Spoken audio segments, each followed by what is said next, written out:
Bismillahir Rahmanir Rahim. I am Dr. Mohaibullah Wazir, and the topic is this gluteus maximus muscle. Look, this is the largest and the strongest muscle of this gluten region, and it is the most superficial. And look, it this is the iliac crest. Its origin is from the outer lip of the posterior or dorsal segment of the iliac crest. And then you can see this is the sacrum. It also originates from the lateral part of posterior surface of the sacrum. And then it also originates from this lumbar fascia and from the posterior surface of the hip bone, from posterior surface of the hip bone, that is below the posterior gluteal line. For the posterior surface below the posterior gluteal line, from the gluteal surface or outer surface of the hip bone, and then from the sacrotuberous ligament as well, this fiber. In this way, from the sacrotuberous ligament, and then from the sacrum lateral part, from the lumbar fascia, and from the outer surface of the hip bone behind the posterior gluteal line, and from the outer lip of the dorsal segment of the iliac crest. Then the fiber run downwards at laterally at an angle of 45 degree, and note the point that only one fourth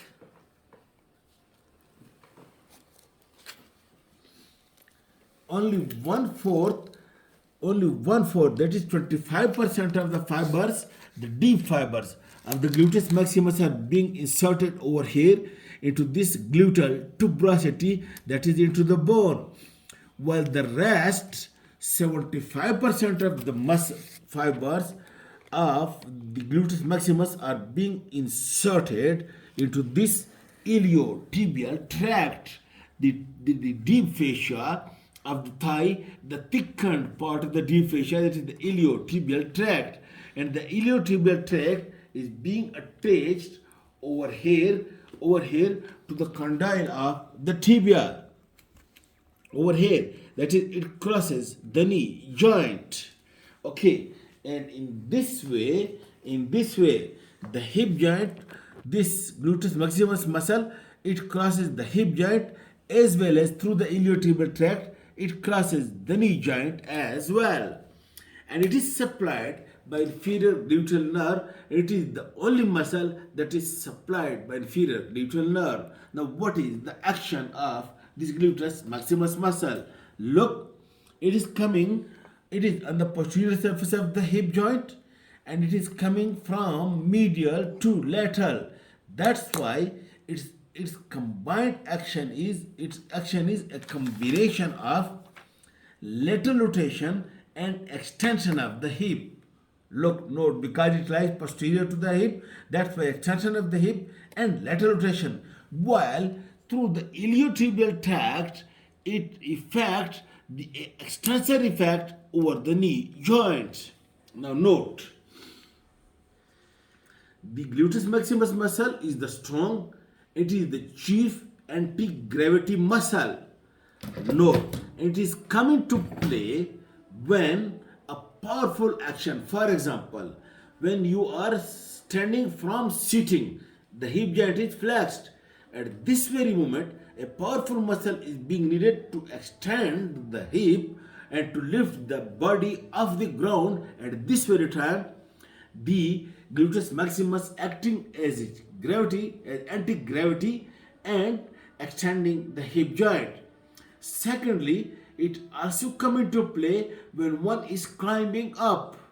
At this very time, the strong anti-gravity effect of the gluteus maximus is being needed. And thirdly, in running also it is being needed. While in quiet walking, it is said that it is called into play very little at all in quite in normal walking.